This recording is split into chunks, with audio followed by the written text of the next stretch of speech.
Hola oyentes de Radio Sefarad y bienvenidos a Revista de Medio Oriente, este espacio dedicado a los medios de comunicación en el que recibimos a Masa Gabriel. ¿Qué tal, Masa? Muy bien, ¿cómo estás, Alejandro? ¿Qué tal todo? Muy bien, con ganas de una vez más tener noticias sobre lo que te llama la atención en medios de comunicación y quieres comentar a los oyentes aquí en Radio Sefarad.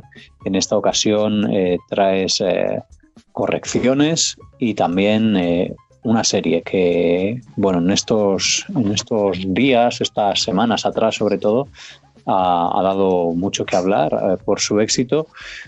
Y bueno, te dejo a ti para eso, dejarlo en el aire para que los oyentes se puedan hacer una idea o tener un poco de incertidumbre.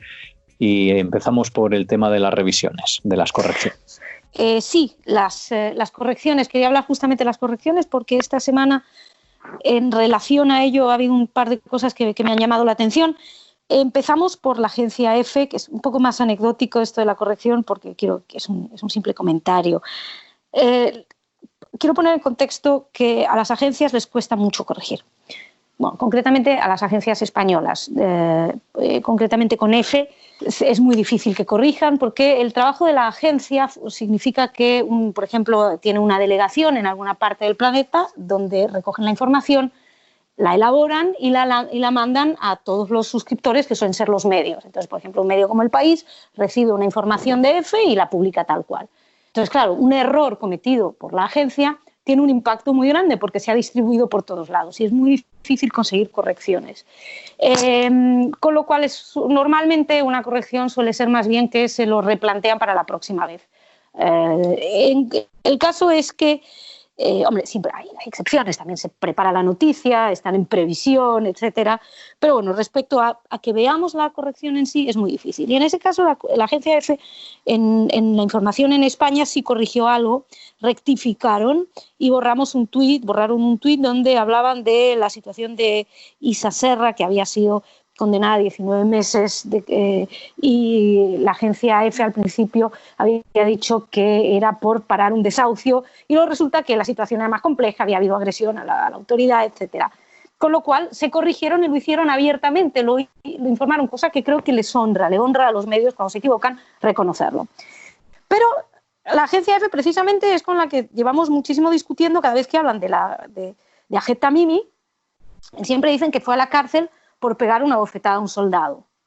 Que bueno, que sí, que eso influyó, pero los juicios eran, concretamente, tenía uno de asalto, de incitación al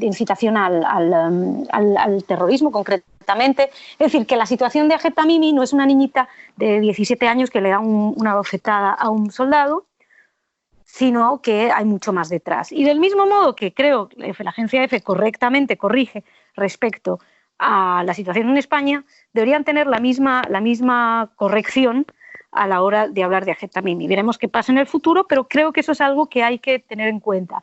Se puede corregir. Y como se puede corregir, hay que exigir que se corrija. Eso por un lado. Luego, por otro lado, también de correcciones quería hablar y en este sentido saco otra agencia que es Europa Press. Europa Press hablaba de que la Unión Europea, dice, reitera su oposición a cualquier anexión de territorio palestino tras el acuerdo de gobierno en Israel. Y uno se va a buscar el texto concreto de la Unión Europea y habla de los territorios ocupados, pero no dice palestinos.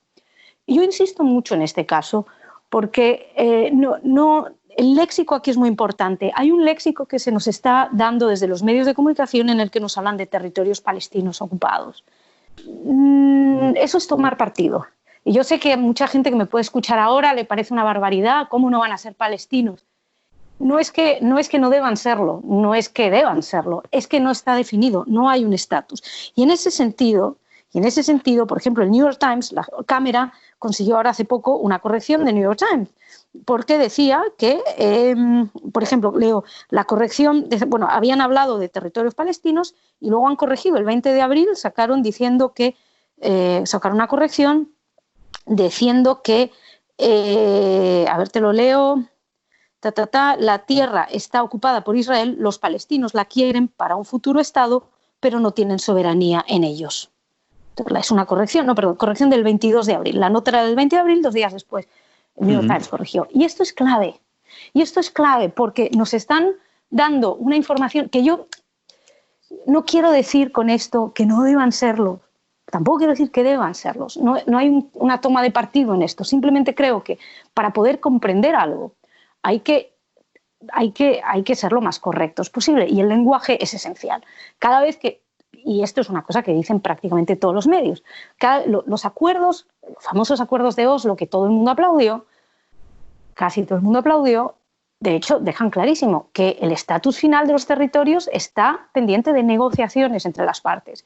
Son las partes quienes tienen que decidirlo, no son los medios de comunicación, que ya han decretado qué parte es Palestina. Y ahora con la amenaza de anexión de Netanyahu, de la que se habla tanto, pues se están hablando mucho de territorios palestinos. Y bueno, pues no lo son, y creo que es muy importante también que eso se tenga en cuenta a la hora de exigir un lenguaje correcto. Y ahí, por ejemplo, el New York Times, que no es precisamente un medio especialmente con grandes simpatías hacia Israel, pues han corrigido, y creo que les honra.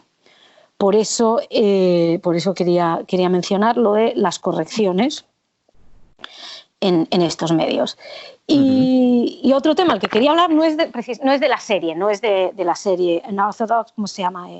No ortodoxa. Poco ortodoxa, ¿no? Se ha llamado aquí en España. En realidad quieres hablar también de un artículo, ¿no?, que se ha hablado aquí en Nikon, creo que es exactamente, sí, en El País. En El País, donde el presidente de la Federación de Comunidades Judías, Isaac Kerub, habla de su opinión acerca de la serie, que le ha gustado, y bueno, y explica por qué le ha gustado.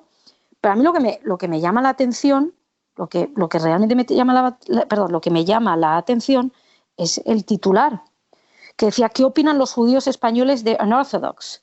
La serie no sé, es que no tengo aquí la serie de moda en Netflix. Y entonces te dicen que desciframos Satmar, que es la zona en la que sucede, con la ayuda de Isaac Kerub, presidente de la Federación. O sea, es lo que opina el señor Isaac Kerub, pero no son los judíos. Pues me ha llamado poderosamente la atención. Yo estuve leyendo el artículo pensando que habría más opiniones de más gente, y la única opinión es del presidente de la Federación, que tiene todo el derecho y que me parece fantástico, me parece muy bien todo lo que opina, pero el titular necesita decir qué opina el presidente de la Federación, porque en el fondo esto está hablando una vez más como del judío, como una cuestión monolítica. Obviamente no es para quejarse ni mucho menos, pero a mí personalmente la serie no me ha gustado.